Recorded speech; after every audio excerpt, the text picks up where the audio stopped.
പറഞ്ഞു, എറണാകുളം ജില്ലയിലെ നല്ല പൈസയുള്ള ഒരു ഹാജിയാർ, നല്ല മുതലാളി ഒരു രോഗം ബാധിച്ചിട്ടുണ്ട്.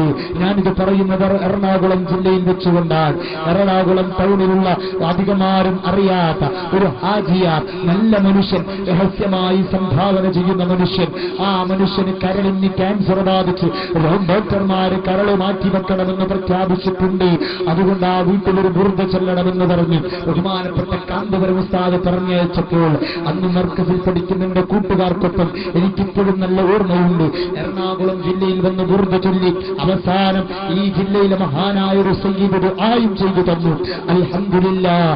അപ്പോളോ ഹോസ്പിറ്റലിലേക്ക് കരൾ മാറ്റിവെക്കൽ ശസ്ത്രക്രിയക്ക് പോകാനൊരുങ്ങുന്ന ആ വയസ്സായ ആ മനുഷ്യൻ അതിനു മുമ്പ് എറണാകുളത്തെ അമൃത ഹോസ്പിറ്റലിലേക്ക് ചെന്ന് ഒരു ചെറിയ ചെക്കിങ് നടത്തുമ്പോൾ, പോകുന്നതിന് മുമ്പ് ഒരു പരിശോധന നടത്തുമ്പോൾ ഡോക്ടർമാർ അത്ഭുതത്തോടെ പറയുന്നു, നിങ്ങൾക്കിന്ന് കരളിന് ക്യാൻസർ ഇല്ല. ഞാനിത് പറയുന്നത് എന്റെ പ്രിയപ്പെട്ട മുഅ്മിനീങ്ങളെ, അല്ലാഹുവിന്റെ റസൂലിനെ സ്നേഹിക്കുന്ന നൂറുകണക്കിന് മുഅ്മിനീങ്ങളുടെ മുമ്പിൽ വെച്ചാൽ അതുകൊണ്ട് ഉറപ്പിച്ച് നിങ്ങളോട് പറയട്ടെ, നമ്മുടെ പ്രതിസന്ധികൾക്ക് പരിഹാരം തരാൻ ഹബീബായ റസൂലുള്ളാഹി സല്ലല്ലാഹു അലൈഹി വസല്ലമ തങ്ങൾ മാത്രമുള്ളൂ. അത് ദുനിയാവിലായാലും ആഖിറത്തിലായാലും നമ്മളൊക്കെ ആശിഖുർ റസൂലുകളായി മാറണം. മുത്തുനബിക്ക് സ്വലാത്ത് ചൊല്ലി അവിടുത്തെ സ്നേഹം കൈപ്പറ്റുന്നവരായി മാറണം. കണ്ടില്ലേ എന്റെ പ്രിയപ്പെട്ട ശിഹാബ് ഇന്ന് ഈ വേദിയിലുണ്ട്. സ്വലാത്ത് മാത്രമാണ് ശിഹാബിനെ ഇന്ന് ഈ വേദിയിലേക്ക് കൊണ്ടുവരാൻ കാരണം. ഇതെന്റെ നാവിൽ നിന്ന് കേട്ട ഒരുപാട് മുഅ്മിനീങ്ങൾ എന്റെ സദസ്സിലുണ്ടെങ്കിലും കേൾക്കാത്തവർക്ക് വേണ്ടി ഓർമ്മപ്പെടുത്തട്ടെ. ഏകദേശം 7 മാസങ്ങൾക്ക് മുമ്പ് തൃശൂർ ജില്ലയിലെ കുന്നംകുളം തൃശൂർ റൂട്ടിലെ ആർത്താറ്റ് എന്ന് പറയുന്ന സ്ഥലത്ത് വലിയ ഒരു ആക്സിഡന്റ് നടക്കുകയുണ്ടായി. ഒരു കാറും ബസ്സും തമ്മിൽ ഒരു ആക്സിഡന്റ് സംഭവിച്ചു.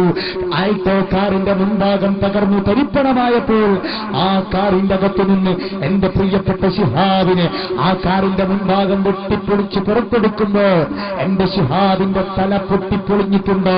പെട്ടെന്ന് കുന്നംകുളത്തെ റോയൽ ഹോസ്പിറ്റലിലേക്ക് കൊണ്ടുപോയപ്പോ അവിടുന്ന് പരിശോധിച്ച ഡോക്ടർമാർ പറഞ്ഞത് 2 മണിക്കൂറിനുള്ളിൽ തല തുറന്നു വെച്ചൊരു ഓപ്പറേഷൻ നടന്നില്ലെങ്കിൽ നിങ്ങളുടെ കൂട്ടുകാരനെ നിങ്ങൾക്ക് തിരിച്ചു കിട്ടില്ല.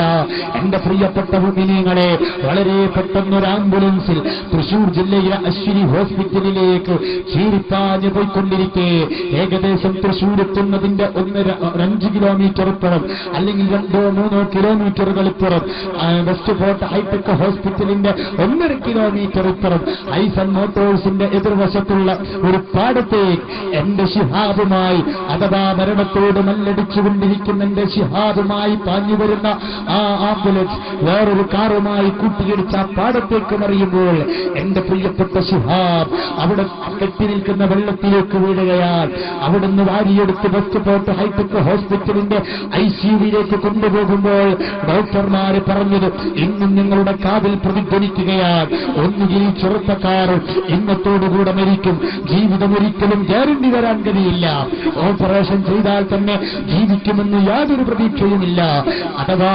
ഓപ്പറേഷൻ ചെയ്തില്ലെങ്കിൽ മരണമുറപ്പാൻ. എന്റെ പ്രിയപ്പെട്ട ഉസ്താദ് തൃശൂർ ജില്ലയിലെ സുന്നത്ത് ജമാഅത്തിന്റെ പ്രവർത്തനങ്ങളുടെ ധ്വജവാഹകനായ KR നസറുദ്ദീൻ ദാരിമി ഉസ്താദ് ആ പേപ്പറിൽ സൈൻ ചെയ്തു കൊടുക്കുകയാണ്. സുബ്ഹാനല്ലാഹ്. ഓപ്പറേഷൻ തിയേറ്ററിലേക്ക് കൊണ്ടുപോയി ഏകദേശം 2-2.5 മണിക്കൂർ കഴിഞ്ഞപ്പോ ഡോക്ടർമാര് പറഞ്ഞു ഓപ്പറേഷൻ സക്സസ് ആണ്. അതുകൊണ്ട് തന്നെ ഇനിയും ഒരു പ്രതീക്ഷയും പറയാനായിട്ടില്ല, ഒന്നും പറയാനായിട്ടില്ല. ഏത് സമയവും ഈ ലോകത്തോട് വിട പറഞ്ഞേക്കാം. പക്ഷേ 3-ാം ദിവസം എന്റെ ശിഹാബിന്റെ കയ്യിറങ്ങുന്നു, 4-ാമത്തെ ദിവസം കാലിങ്ങനെ വലിക്കാൻ തുടങ്ങുന്നു, അവസാനം 7-ാമത്തെയോ അല്ലെങ്കിൽ 8-ാമത്തെയോ ദിവസം എന്റെ ശിഹാബ് ബോധമില്ലാതെ ഹോസ്പിറ്റലിന്റെ അകത്തളത്തിൽ കിടന്ന ശിഹാബ് 7-ാമത്തെയോ 8-ാമത്തെയോ അല്ലെങ്കിൽ 9-ാമത്തെയോ ദിവസം ഹോസ്പിറ്റലിൽ നിന്ന് പോകുന്നത് സന്തോഷത്തോടെ ബോധത്തോടുകൂടെയാണ്. കാരണം എന്താണെന്നറിയോ? എന്റെ ശിഹാബിനെ ICUവിൽ കിടത്തിയിരിക്കുമ്പോ കിടപ്പ് കണ്ടപ്പോ സാധുക്കളായ നിങ്ങൾ ഷാഹേ മദീന മദീന ബുർദ ഇഖ്വാൻ ആ ഐസിയുവിന്റെ മുമ്പിൽ വെച്ചൊരു പ്രതിജ്ഞയെടുത്തു, അല്ലാ ഞങ്ങളെ കൂട്ടുകാരനെ യാതൊരു പോറലുമില്ലാതെ തിരിച്ചു വന്നാൽ ഒരുപാട് മുഅ്മിനീങ്ങൾ, സാധുക്കളായ മുഅ്മിനീങ്ങൾ ഞങ്ങളെ സദസ്സിൽ പങ്കെടുക്കാറുണ്ട്. അവരെ കൊണ്ടൊരു 10 ലക്ഷം സ്വലാത്ത് നിന്റെ നേതാവ്, ഞങ്ങളെ നായകൻ, നിന്റെ ഹബീബ്, ഞങ്ങളുടെ നേതാവ്, എല്ലാ പ്രതിസന്ധി ഘട്ടങ്ങളിലും ഞങ്ങൾക്ക് സഹായം തരുന്ന മഹാനായ സയ്യിദുനാ സലമത്ത് ഇബ്നു അഖ്വ റളിയല്ലാഹു അൻഹുവിന്റെ കാലങ്ങ് മുറിഞ്ഞു വീണപ്പോ തുക്കുനീര് തൊട്ടുകൊടുത്ത ആ കാലിന്റെ രോഗം പരിപൂർണമായി ശിഫയാക്കിയ മഹാന്മാരായ സഹാബത്തെ കിറാമിന് എല്ലാവിധ പ്രയാസങ്ങൾ വരുമ്പോഴും ഓടിയറിഞ്ഞ് സമാധാനം കൊടുത്ത ഞങ്ങളെ പ്രിയപ്പെട്ട ഹബീബ് സയ്യിദുൽ വറാ നബി മുഹമ്മദ് മുസ്തഫ സല്ലല്ലാഹു അലൈഹി വസല്ലമ തങ്ങൾ 10 ലക്ഷം സലാത്ത് അവിടുത്തെ തിരുറൗളയിലേക്ക് ഞങ്ങൾ ചൊല്ലാൻ തീരുമാനിക്കുന്നു. മുഅ്മിനീങ്ങൾ അത് ഏറ്റെടുത്തു. അൽഹംദുലില്ലാഹ് 35-40 ലക്ഷത്തോളം സലാത്ത് മുഅ്മിനീങ്ങൾ ചൊല്ലിത്തീർത്തു. അല്ലാഹുവിന്റെ അനുഗ്രഹം കൊണ്ട് എന്റെ ശിഹാബ് ഉറപ്പിച്ചു പറയട്ടെ, ആ സ്വലാത്തിന്റെ ബറക്കത്ത് കൊണ്ടാണ് എഴുന്നേറ്റ് നടക്കുന്നത്. അതുകൊണ്ട് എന്റെ പ്രിയപ്പെട്ട മുഅ്മിനീങ്ങളെ, നമ്മളെ സംബന്ധിച്ചിടത്തോളം ഒരു പ്രയാസങ്ങളും ഹബീബിന്റെ മുമ്പിലേക്കങ്ങ് സമർപ്പിച്ചാൽ പിന്നെ അത് പ്രയാസമേ അല്ല. മങ്കൂസ് മൗലിദ് ചൊല്ലുന്നവരാണ് നമ്മൾ. ഇന്ന ബൈതൻ അൻത സാകിനുഹു ലൈസ മുഹ്താജൻ ഇല സുർജി. യാ റസൂലല്ലാഹ്, വല്ല വീട്ടിലും അങ്ങ് താമസിച്ചാൽ അവിടെ വിളക്കുകൾ വേണ്ട യാ നബിയെ എന്ന് വിളിക്കുന്നവരാണ് നമ്മൾ. പക്ഷേ നമ്മൾ ആരും സ്നേഹിച്ചിട്ടില്ല. മഹാനായ ബിലാൽ തങ്ങൾ കണ്ടില്ലേ, അല്ലാഹുവിന്റെ ഹബീബ് ഈ ലോകത്തോട് വിട പറയുമ്പോ മുത്തുനബിയില്ലാത്ത മദീനയിൽ താമസിക്കാൻ പ്രയാസമായി പരിശുദ്ധമായ മദീന വിട്ടു ശാമിലേക്ക് ഹിജ്റ പോയ മഹാനായ സയ്യിദുനാ ബിലാൽ റളിയല്ലാഹു അൻഹു അവസാനം ശാമിൽ ഉറങ്ങിക്കിടക്കുമ്പോ മഹാനായ മുത്തുനബി സല്ലല്ലാഹു അലൈഹി വസല്ലമ തങ്ങളെ സ്വപ്നത്തിൽ അങ്ങ് കാണുകയാണ്. ലോകത്തിന്റെ നേതാവ് മഹാനായ ബിലാൽ റളിയല്ലാഹു അൻഹുവിനോട് ചോദിക്കുന്നു, യാ ബിലാൽ, എന്നെ മറന്നോ ബിലാൽ, എന്റെ അടുത്തേക്കൊന്ന് വരാവോ ബിലാൽ. ഉറക്കത്തിൽ നിന്ന് ഞെട്ടി എഴുന്നേറ്റ് നേരം വെളുത്തപ്പോൾ തന്നെ മദീനയിലേക്ക് യാത്രയായ മഹാനായ സയ്യിദുനാ ബിലാൽ റളിയല്ലാഹു അൻഹു എന്റെ പ്രിയപ്പെട്ട കുട്ടികളെ പരിശുദ്ധമായ മദീനയുടെ കവാടത്തിലേക്ക് കടന്നു വന്നപ്പോ തങ്ങൾക്കൊരുപാട് കാലം ബാങ്ക് വിളിച്ചു തന്ന, തങ്ങളെ ഇസ്ലാമിലേക്ക് ക്ഷണിച്ച തങ്ങളുടെ പ്രിയപ്പെട്ട നേതാവ് കടന്നു വരുന്നത് കണ്ട മദീന നിവാസികളായ സ്വഹാബികൾ ബിലാൽ തങ്ങൾക്ക് സ്വാഗതമരുളിയപ്പോ അവിടുന്ന് പറഞ്ഞതെന്താണെന്നറിയോ? ഞാൻ നിങ്ങളെ കാണാൻ വന്നതല്ല, എന്റെ ഹബീബ് ഇന്നലെ എന്നെ വിളിച്ചുപോയി. അല്ലാഹുവിന്റെ റസൂലിന്റെ പരിശുദ്ധമായ റൗള ശരീഫിന്റെ മുമ്പിൽ വന്ന് സലാം പറഞ്ഞു.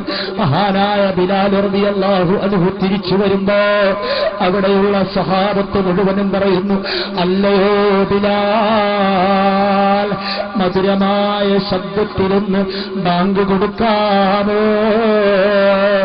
ചുരുക്കി പറയട്ടെ, ആദ്യം വിസമ്മതിച്ചെങ്കിലും എല്ലാവരുടെയും നിർബന്ധം മൂലം മഹാനായ ബിലാൽ തങ്ങൾ മദീന പള്ളിയുടെ മുകളിൽ കയറിയെന്ന് ബാങ്ക് വിളിക്കുമ്പോ വിളിച്ച് അതു അല്ലാ ഇലാഹ ഇല്ലല്ലാഹ് അത് വന്നു തീർന്നു. ഇനി വിളിക്കേണ്ടത് എന്റെ നേതാവിന്റെ പേരാണ്, എന്റെ മുത്തുനബിയുടെ നാമമാണ്. മഹാനായ ബിലാൽ തങ്ങൾ വിളിച്ചു അഷ്ഹദു അന്ന.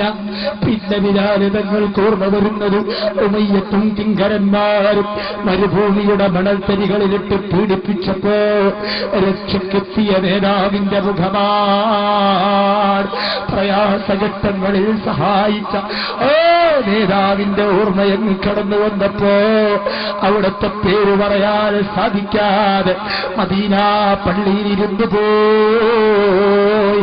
എന്റെ പ്രിയപ്പെട്ട മുഅ്മിനീങ്ങളെ, അതുകൊണ്ട് സാന്ദർഭികമായി നിങ്ങളോട് ഓർമ്മപ്പെടുത്തട്ടെ, മഹത്തായ സദസ്സ്, ആ സദസ്സിന് ബിലാൽ തങ്ങളെ പേരുള്ള സദസ്സാണ്, ദുആ ഇജാബത്തുള്ള സദസ്സാണ്.